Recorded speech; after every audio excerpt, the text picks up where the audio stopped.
Bonsoir à toutes et à tous, bienvenue dans cette grande édition du journal. Merci de nous rejoindre sur la chaîne du développement pour parcourir l'ensemble de l'actualité. Ouvrons cette édition d'information avec les nouvelles nominations présidentielles. En effet, ce mardi, le chef de l'État, Félix-Antoine Tshisekedi Tshilombo, a investi par ordonnance Dieudonné Kamuleta en qualité de président de la Cour constitutionnelle. Au conseil de la CNCS, Fidèle Kiyangi est nommé membre comme représentant des travailleurs. À l'Agence nationale du renseignement, Charles Théophile Kalala est désigné chef de service intérieur alors que Gaston Piema Mikobi est désigné chef du service extérieur. Publication partielle des résultats de l'examen d'État, exercice 2024-2025. À Kinshasa, seule la province éducationnelle du Moamba a rendu public ses résultats. D'abord pour les lauréats, puis pour l'ensemble des écoles. Nos reporters Fallon Mubungu et Bienvenue Mayala ont parcouru quelques établissements, notamment le complexe scolaire Mwinda et l'Institut technique agricole de Mombélé où l'ambiance était à la fête.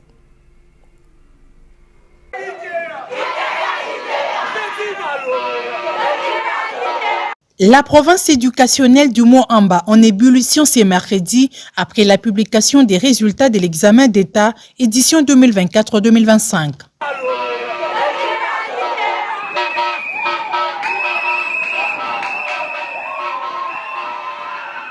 Dans la commune de Limete, où sont sortis 3 lauréats de Kinshasa, élèves à l'Institut technique agricole Mombélé dans les filières industrie agricole, agriculture générale et nutrition, sont abondés de joie des résultats donnés, fruits d'un travail de longue haleine. Et on est venu pour célébrer à l'école avec tout le monde les résultats qui sont sortis mardi. Je suis lauréate de Kinshasa dans l'option nutrition, 82%.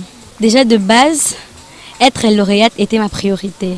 Donc je me suis fixé cet objectif depuis la 5e année, donc la 3e humanité. Je suis lauréat de Kinshasa dans la filière agriculture générale. 76%, vraiment, il a été question de beaucoup d'efforts, de travail et de persévérance. Je me suis vraiment concentré dans mes études et voilà le résultat. Je suis vraiment ravie d'avoir d'abord ce diplôme, aussi de mes pourcentages. La lauréate de Kinshasa en industrie agricole, 70%. Ça n'a pas été facile, mais avec Dieu et nos efforts, j'ai réussi. Au complexe scolaire Mwinda, l'ambiance était au rendez-vous. Sifflets, danse, poudre, les diplômés étaient dans la gaieté immense. Je réussis avec 60%. Latin philo. Rien n'est facile dans la vie. Tout est difficile. J'ai eu juste à travailler, j'ai bossé avec la prière, le soutien de mes enseignants, mes parents, et puis j'ai réussi mon diplôme. Entre-temps, les provinces éducationnelles de Maluku, Tchangu, Funa et Lukunga sont en attente des résultats qui ne tarderont pas à venir au regard de la rapidité due à l'avènement de nouvelles technologies dans la correction des papiers. Restons toujours dans ce chapitre, examen d'État, rapidité et record. 3 jours seulement après la fin des épreuves, la correction est déjà bouclée. L'inspecteur général de l'Éducation nationale et nouvelle citoyenneté rassure le bon déroulement et la fiabilité des résultats. On écoute Hubert Kimbozi au micro de Freddy Kabengele et Dems Moyo. Aucun résultat n'a été fabriqué. Les épreuves de la session ordinaire de l'examen d'État ont commencé à la date du 28 juillet 2025 pour prendre fin le 31 juillet du même mois. Qui ont participé? Pour les parents, M. Steve David Diatezwa Pogny était présent. Pour les confessions religieuses. Et là, si vous ne le savez pas, l'église protestante est l'église qui a le plus grand nombre d'écoles en République démocratique du Congo. Raison pour laquelle le coordinateur des écoles conventionnées protestantes était présent à la réunion. Est-ce que les points E13 était bel et bien là. Et oui, nous avons un document qu'on appelle instruction numéro Minedu NC, numéro IG, barre 8015, barre 01, barre 1241, barre 2025, relative à l'organisation de la session ordinaire. Et cette instruction a été signée à la date du 7 juillet 2025. Et s'il faut faire un petit calcul, nous sommes à plus de 21 jours du début des épreuves certificatives. Là, nous voyons déjà que l'instruction était claire pour que les E13 soient envoyés à l'inspection générale. En plus de ces 5 provinces éducationnelles qui sont proches de l'imprimerie, nous avons 2 autres provinces éducationnelles proches des sites ou des extensions de Mbujimayi et de Lumbashi. La province éducationnelle de Katanga 1, qui comprend pratiquement Kipushi, Likasi, Lubumbashi et Kasumbale, et ainsi de suite. Nous avons la province éducationnelle du Kassai oriental avec la ville de Mbujimayi. Ainsi donc, ça signifie que chaque jour, j'insiste très bien, chaque jour, après passation des épreuves, les cahiers d'items venaient directement à l'imprimerie ou à Lubumbashi dans des sites qui sont bien connus. Immédiatement après, les dépouillements avaient directement commencé. Quand les malles arrivent, ou les colis arrivent, ou enfin les cahiers d'items arrivent à l'imprimerie, le dépouillement commence. Et le lendemain, la journée qui suit, bien que les enfants sont en train de passer leurs épreuves de la journée, le scannage débute aussi au niveau du centre national. On change de registre pour renforcer sa présence dans les eaux de la République démocratique du Congo. La force navale vient de recevoir des nouveaux canons rapides armés. Un premier lot a été remis officiellement lundi 4 août dernier au chef d'état-major de la force navale par le chef d'état-major général des FARDC au Beach Majestic River. Suivez. Le lieutenant-général Bonza Mwilambo-Gilles, chef d'état-major général des forces armées de la République démocratique du Congo, a officiellement remis un canon rapide armé à la force navale. Cette unité flottante, la première d'un lot de plusieurs autres, est destinée à renforcer l'autorité de l'État à travers les différents cours d'eau de notre pays, particulièrement au pôle Malébo. La cérémonie a eu lieu ce lundi 4 août 2025 au Beach Majestic River, dans la commune de la Gombe. La dotation de ces canons rapides à la force navale entre dans le cadre de la matérialisation de la vision du président de la République, Félix Antoine Tshisekedi, commandant suprême des FARDC pour son armée. La vision de construire un grand outil de défense au service du peuple congolais. Les clés de ces speedboats ont été officiellement remises au vice-amiral Kouyondi et Mehdi Albert, chef d'état-major de la force navale, par le lieutenant-général Bonza Mwilambo-Gilles, chef d'état-major général des forces armées de la République démocratique du Congo. Ces speedboats sont équipés de 2 moteurs de 250 chevaux chacun. Ils sont montés d'une mitrailleuse de calibre 12,7 mm et de 2 armes PKM.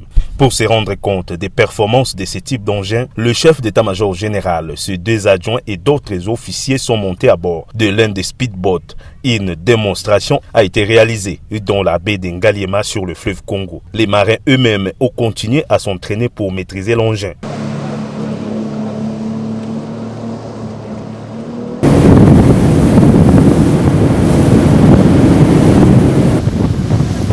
Pour l'amiral Kouyondi, ces canaux rapides permettront d'accomplir les missions de l'autorité de l'État en mer. C'est une promesse du commandant suprême parmi tant d'autres qui doivent arriver. C'est aussi pour marquer pour notre visibilité sur nos espaces liquides et aussi tout marquer, faire une permanence sur zone.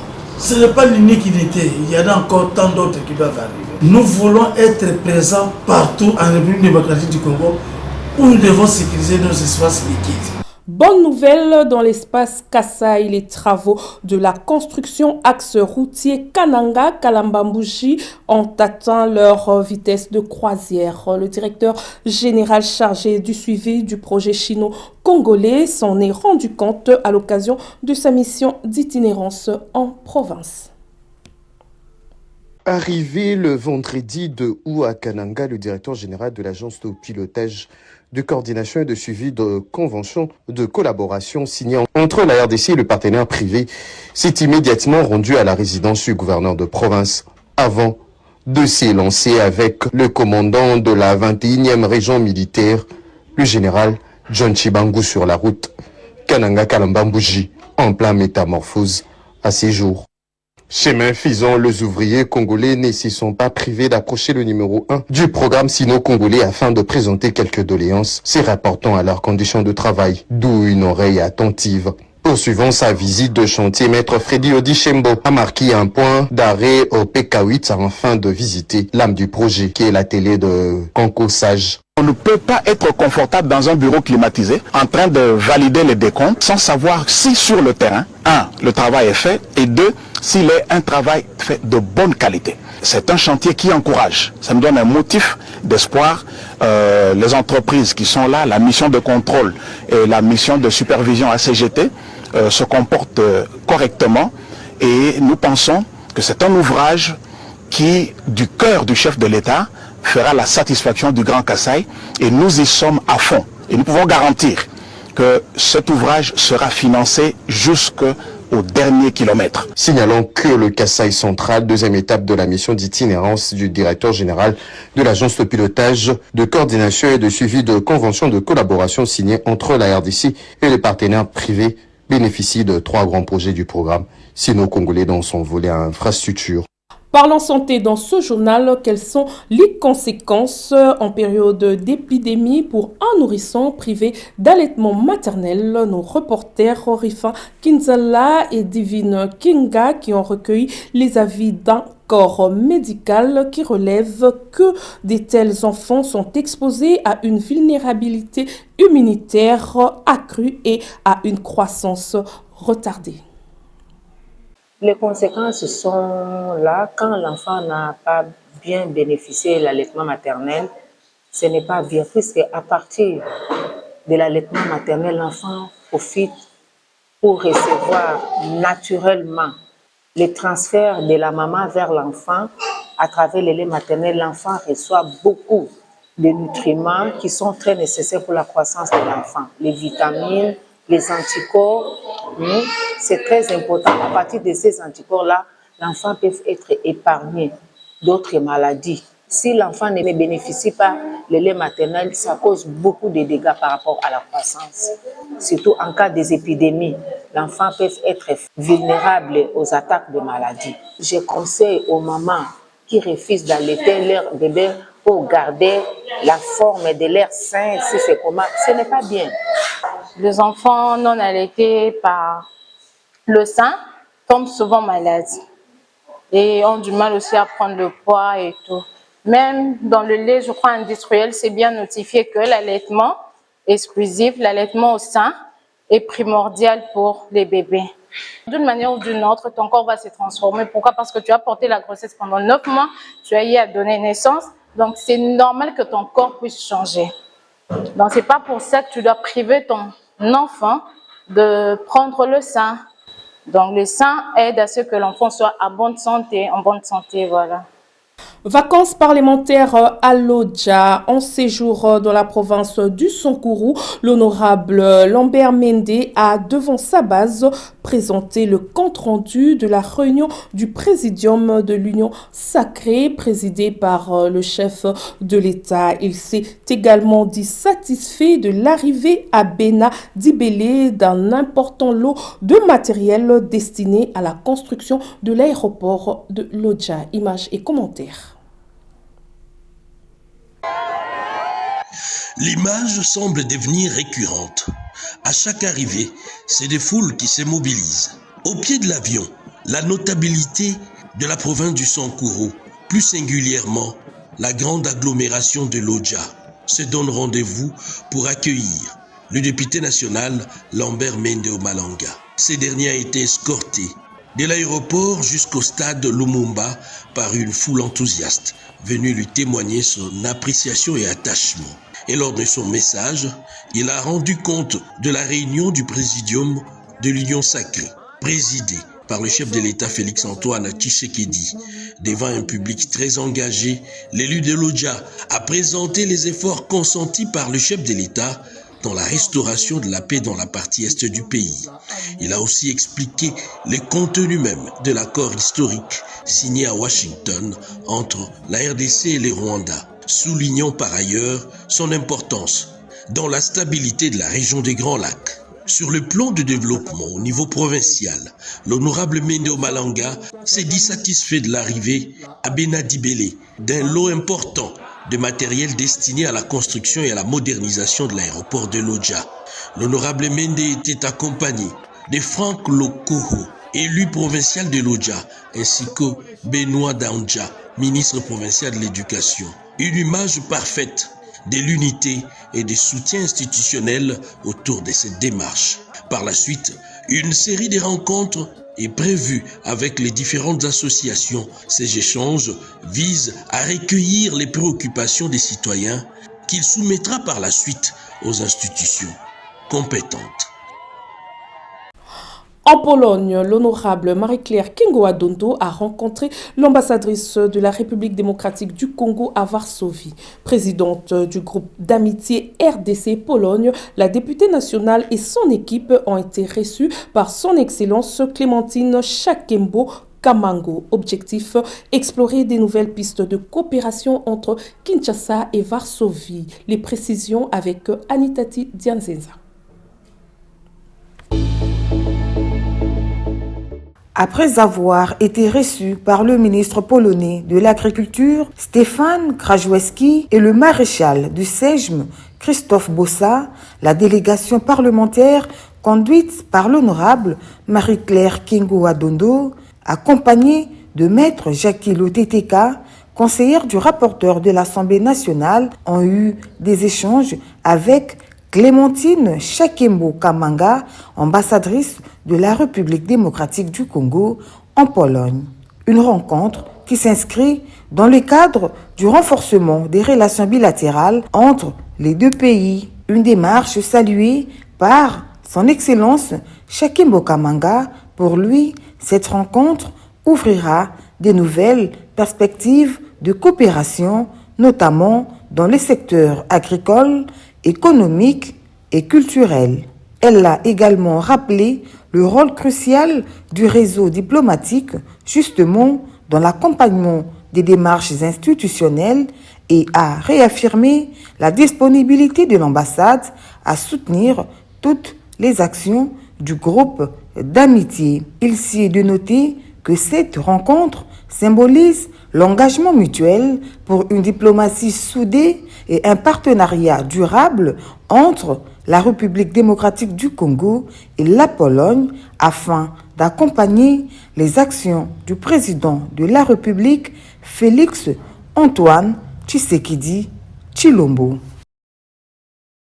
Encore un journaliste tué dans les zones sous occupation des rebelles du M23. Dans un communiqué rendu public par le ministère de la Communication et Médias parlant du meurtre du journaliste Fiston Wilondia de la centrale de monitoring de l'UNPC, section du Sud Kivu, décédé mardi 5 août après les tortures dont il a été victime la veille. Le gouvernement de la République, disais-je, condamne avec la plus grande fermeté cet acte criminel qui intervient dans un contexte marqué par la violation continue des droits fondamentaux dans les territoires occupés où la liberté de la presse est gravement compromise par les menaces des enlèvements, des assassinats visant notamment les journalistes et l'empêchement systématique des structures professionnelles à exercer librement leur métier. Par ailleurs, le gouvernement congolais indique que les auteurs, co-auteurs et complices vont répondre de leurs actes devant la justice, peut-on lire dans ce communiqué. Suivez à présent la revue de presse des journaux parus ce mercredi dans la capitale congolaise, sélectionnée et commentée par Fallon Malongi.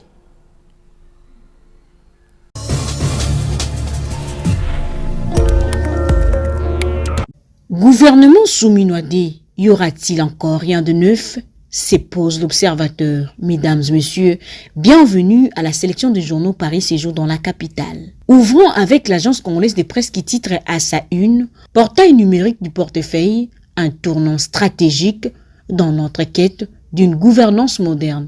Vice-premier ministre, ministre de l'Intérieur ». Dans un monde résolument tourné vers la performance et la transparence, l'exigence de rigueur dans la gestion des biens publics n'est plus une option, mais un impératif. Et dans ces combats pour l'efficience, le numérique devient un levier incontournable, a-t-il ajouté Jacquemain Chabani, représentant du chef de l'État. Le vice-premier ministre de l'Intérieur a également rappelé que les entreprises du portefeuille de l'État ont longtemps représenté un paradoxe appelés à être des instruments de développement. Elles se sont trop souvent éloignées de leur mission originelle, plombées par des pratiques opaques, une gouvernance approximative et une faiblesse de réduction de comptes. Relayant la même information, la prospérité complète, faire des entreprises du portefeuille un puissant levier du développement économique de la RDC. Portail numérique du portefeuille, Jean-Lucien Boussa concrétise la vision de Félix Tshisekedi. Cour constitutionnelle Dieudonné Kamuleta confirmée par Félix Tshisekedi. Toujours le même journal. Le président de la République, Félix-Antoine Tshisekedi Tshilombo, a confirmé dans la soirée d'hier mardi 5 août 2025 par l'ordonnance présidentielle Dieudonné Kamuleta Badibanga à la tête de la Cour constitutionnelle. L'annonce officielle a été lue sur les antennes de la radio-télévision nationale congolaise, consacrant ainsi la reconduction d'un magistrat chevronné au sommet de l'une des plus hautes juridictions du pays. Cette nomination solennelle vient donner force judiciaire à son élection intervenue le mardi 8 juillet dernier à l'issue d'une assemblée générale élective tenue par les membres de la Cour, au cours de laquelle Dieudonné Kamuleta avait obtenu 5 voix sur 4, le plaçant de nouveau à la présidence pour un mandat de 3 ans. Un magistrat confirmé à la manœuvre judiciaire. Le VPM en charge de la fonction publique signe une décision de réhabilitation et replacement d'un ancien responsable remis en liberté conditionnelle. Un arrêté de l'IAO sème la pagaille à la police judiciaire. Une vive polémique secoue actuellement le corps des inspecteurs judiciaires de parquet. Au cœur du scandale, un arrêté signé par le vice-premier ministre en charge de la fonction publique, Jean-Pierre Liaou, qui ordonne la réhabilitation et les replacements de l'ancien inspecteur général intérimaire de la police judiciaire de parquet, Camille Antoine Boyaou, un homme pourtant en liberté conditionnelle, après avoir été incarcéré pour détournement de fonds publics. Les faits étant jugés scandaleux par plusieurs cadres et agents de la police judiciaire alimentent une colère grandissante dans le milieu judiciaire et administratif. Un retour contesté d'un inspecteur général déchu, Camille Bossaou, originaire du Grand Équateur.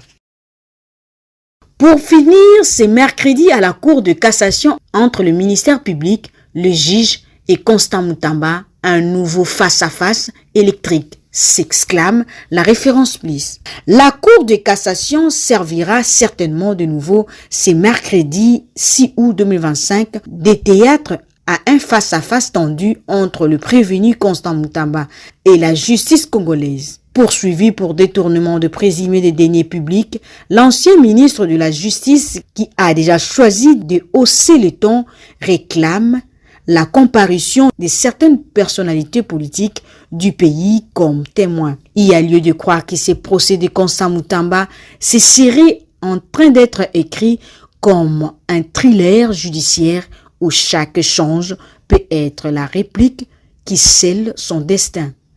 Et voilà tout pour aujourd'hui. À très bientôt.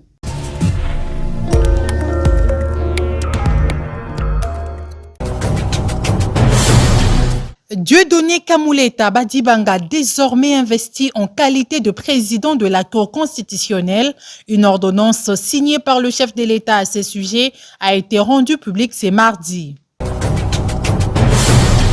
Résultat partiel de l'examen d'État à Kinshasa, les lauréats ont envahi leurs écoles pour fêter les diplômes. Ils sont de la province éducationnelle du Mont-Amba. La route Kalambambouji au Kasaï central connaît progressivement sa connectivité avec la ville de Kananga. Les travaux sont en cours d'exécution permanente à la grande satisfaction de la population locale. Ainsi s'achève cette grande édition du journal. Merci de l'avoir suivi sur la RTNC2 Développement. Toute l'équipe de rédaction, Freddy Kabengele, Jacques Kamwesngal, Anjoandita et le directeur Possien Chisungu vous souhaitent une excellente soirée. L'information continue dans nos différents canaux. Portez-vous bien et à demain pour une nouvelle édition.